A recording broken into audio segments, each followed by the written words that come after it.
Welcome back to Sailing Ruby Rose. As you can see, I'm in Kent in England. And this is not Ruby Rose 3, this is in fact Snowflake. And Snowflake is a project boat that I have been restoring lovingly for the last 2 or 3 years. It is slow work in progress because we've been on Ruby Rose 2. But she is a 1973 Contessa 32, one of the most beautiful boats I believe ever built. And I have a soft spot for Contessas. Always wanted one, and when I saw this going for essentially very, very little money, I thought, why not? It'll give me something to do when I'm not sailing. So welcome on board, let's have a good tour of Snowflake, and I'll explain everything about her as we go.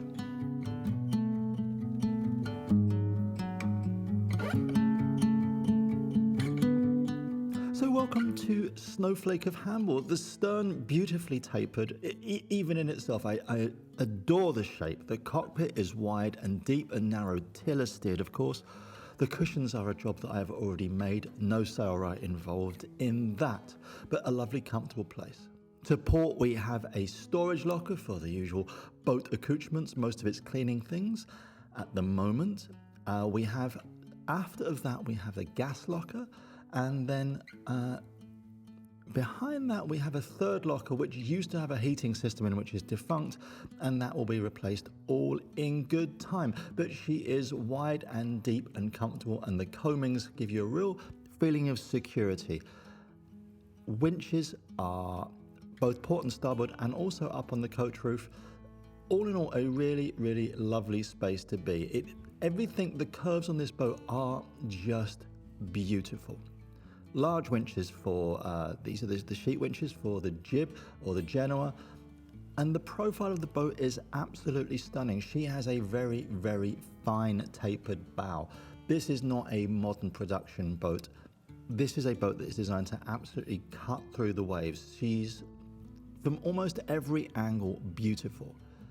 As I've said, it's hand-laid fiberglass. She is very narrow. She's not a beamy boat, and that is very much kind of the way that boats were built back in the 1970s. They're not really wide in the beam, but that gives you some amazing sea-keeping abilities. Narrow, some teak handrails on the coach roof, and a lovely teak tow rail. The mast, large, but also note these are not swept back spreaders, which gives you like a whole amount of extra sailing ability when you're sailing downwind, because you are not laying your mainsail against the spreaders. Moving forward, again, we have a very small anchor locker. There is no windlass. That will be installed at some point because I am far too old to be hand hauling an anchor. There's also no hinges on this, and that is another thing to add. There's also a lot of fiberglass repair and ships that need to be done. As I said, this really is a project boat, but we have an anchor locker. I have also, to keep the cockpit dry, also changed the fabric, so I have a full spray hood and also a cockpit tent. The teak needs a lot of work, and fresh water does no good for teak. So yes, it's an area that I can keep dry. It's an area that can be closed down. Lovely. So why the water makes, we're almost at, well, it's a deep tide today. I'll explain to you a little bit about this boat. I picked this boat up for, well, just shy of £10,000, which is about $13,000 US at the moment. 1973 vintage. The reason she is so cheap, or she was so cheap, apart from the fact that, well, it's my friend's boat, my friend sold me the boat, but also it needs a lot of work. So just to go through some of the things that this needs, it needs, well, the engine runs fine. The hull, let's start from the bottom up. The hull has some osmosis. It needs some blisters fixing, but no problem with that at all. It's a small amount of osmosis, and it's a 1973 hand-laid fiberglass boat, which essentially means that the fiberglass is about this thick, and it shouldn't be a problem in any way. The electronics all need changing. The electronics are absolutely shagged. The radar doesn't work, the log doesn't work, the depth doesn't work. So in full electronic suite, she needs new batteries. I have done a lot of the interior work already, so that needs to be, that the interior is livable, more than livable in fact. The heating's been done, and what I have done in the 2 years that I've owned her, because we've been on Ruby Rose 2 for such a long time, I've actually had a lot of kind of like off-season jobs to do, but the windows need resealing. The windows don't leak as bad as they used to, but the windows need completely taking out and resealing. The teak needs redoing. The teak benches need redoing. What else have I done? Yeah, I've made all the cushions. So all the cushions have been made, and I changed the fabric. And the reason I changed the fabric, you almost seem like it would be one of the last jobs, but I had a cockpit tent built and the spray hood changed because although I tried to sew it all back up again, it was just leaking far, far too much. And I wanted to keep everything dry because fresh water does no good to boats. So to try and get her kind of watertight, that's what I did. So the other big thing, and this is subject to I don't know, she may need a new mast. And if you need a new mast, that is a big job. There is some galvanic corrosion, which apparently is very common around on the masts on Contessas where they go through the deck.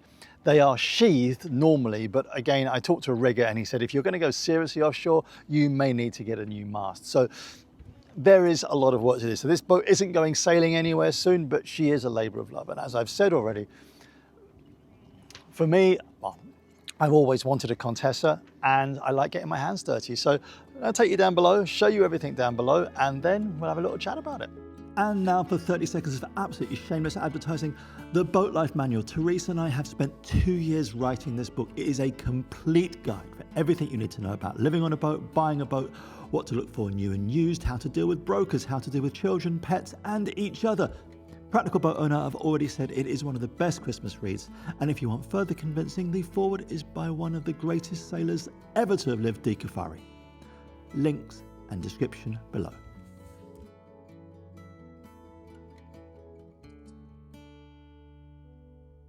Welcome to the Saloon of Snowflake. As you can see, she is all highly polished, highly varnished, teak throughout. Sofas to port and starboard, and as you can see, she is keel stepped, so the mast runs through the saloon. There are ample lockers, and these sofas can be converted easily to sea berths.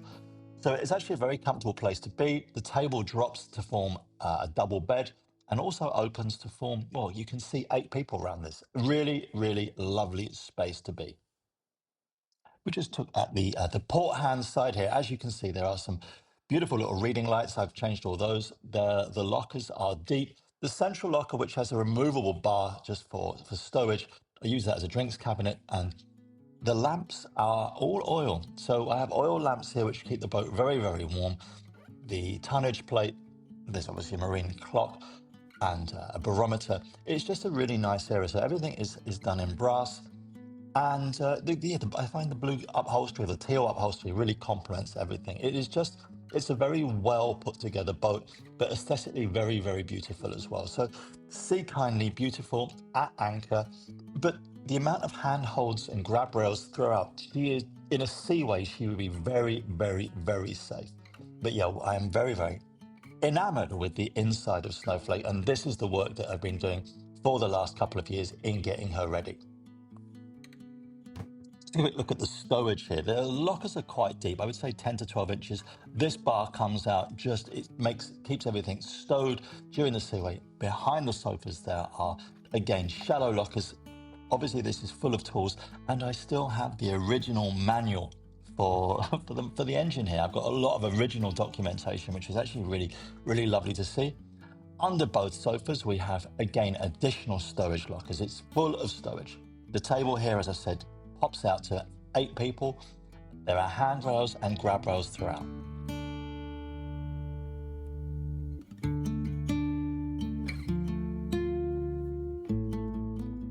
Let's just take a quick look at the cockpit from a different angle. The cockpit sole is done in rosewood, and it has cork sides, which actually are angled so that when the boat is heeling, you can still stay upright. Sofas, as I've said, this one extends into a double bed. So there is an infill that drops onto the saloon table. And that's actually a very comfortable bed. I have slept on that before.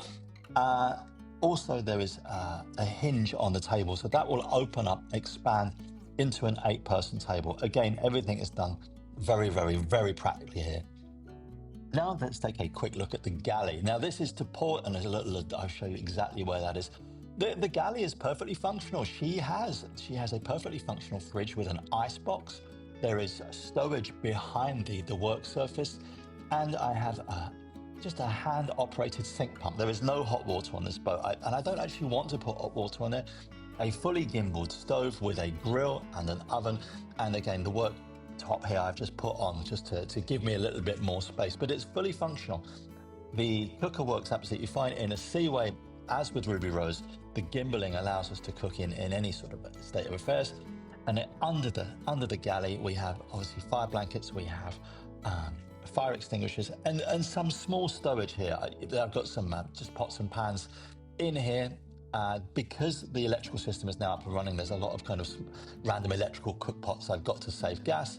We have this is just a bin. It's a bin storage that comes out on hinges, which is actually really clever. It's actually one of those practical bins I've ever kind of come across. And then a cutlery drawer. The sink is the original sink, and I think that's in the original cover. The hand-operated pump, again, that is a job that I need to replace because one of the gaskets has gone, so it does pour water all over the place. But yeah, hand-operated pump, cold water, and I have a little electric kettle for heating up the water. This freeze box works absolutely fine. It is, again, all needs a little bit of cosmetic work. And functionally, these storage bins, again, very 1970s vintage, smoked grey perspex. But again, it enables me to store my tea, coffee, and for the eagle-eyed of you, my Ovaltine. Moving on to starboard now, we have a half-size navigation suite. Again, the lid of this actually folds in two for easy access. All the electronics well, they don't work. So this is another great job that needs to be done. It has to be completely gutted to put some modern electronics into, but it is a beautiful area.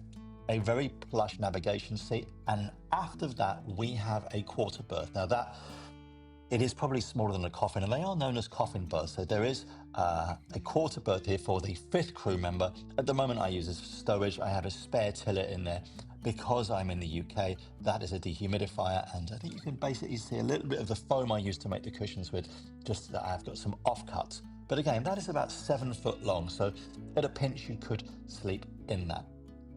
The switching gear is, again, all original, 1973 vintage, and easy to access the rear of the panel should you need to do any work. Now let's take a walk forward and show you the rest of the accommodation. As you can see, there's a beautiful teak, high gloss Louvre doors. All the brass work I've changed on this just to kind of make it more aesthetically pleasing. And again, the roller mechanism had to all be swapped out. But we have actually quite a sizable V berth. Now, for some of you may actually not like V berths, but it is comfortable. This is the only ceiling hatch or the only deck hatch in the boat. Again, another job to do because the perspex is totally crazy, so that's a job to replace. But the one in the bed is 2 meters wide and she's 2 meters long. It does, as with all V berths, taper to about 40 centimeters, but both port and starboard are teak faced. And I put a mattress topper on this boat. I sleep very, very, very comfortably here. Those two hatches let light through, and I've got blinds throughout. So again, I can make the area completely dark. I've spent probably about 50 nights over the last 3 years just sleeping here. Again, there is nothing quite like waking up on a boat in a marina in the countryside where there is just no noise. It is a very, very relaxing space. Aft of the cabin, we have a Blake's toilet. I love these things. They are almost indestructible, all pumped out. Never go wrong. They just don't go wrong. They need to have their seals done every now and then. That's me. There you go. So yeah, a small sink. Again, this is it's a foot pedal operated. And again, these seacocks are the original brass seacocks, and there is nothing wrong with them. They just need lubricating. Foot switch there for water. Again, only cold water here. And then opposite that, we have a hanging locker, which has the usual bits and bobs in it. Again, there's some covers to be made for this, and my bookshelf. It's just removing the companionway steps using these two little catches. Again, we can get access to the engine. Now, again, I think this is the original 1973 engine, although it may have been replaced. It is a Yanmar YGM2, fairly easy to access. Service and actually runs very, very well. There's not a lot of oil leaking at all. The gaskets seem intact, and although there's some surface rust, there's nothing that needs a lot of work. This may be replaced in future. It's to be discussed. I think for long offshore sailing, I would probably need a more reliable engine. But again, oil pressure works absolutely fine. However, I do need a new switch panel. I need a new throttle control. Again, absolute labour of love and work in progress. Still needs to be done, but again, functional in every way.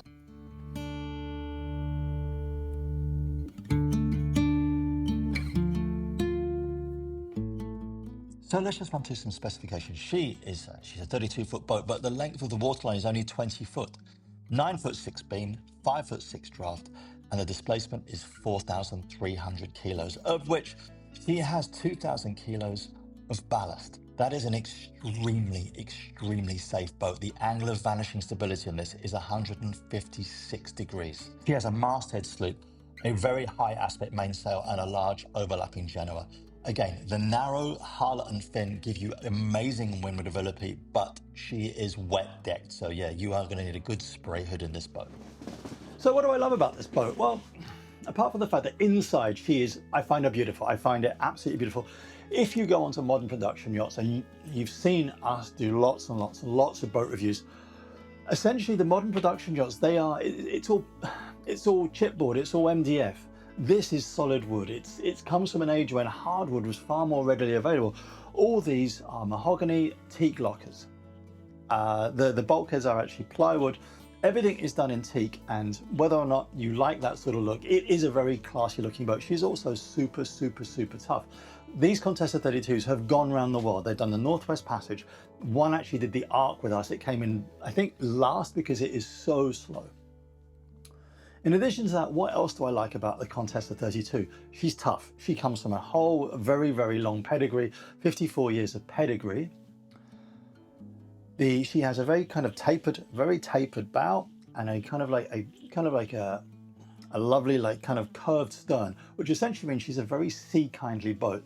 That means that essentially in big seas, she's going to plow through the seas, and in following seas, you're going to have waves going around her. So she is built absolutely for going to sea.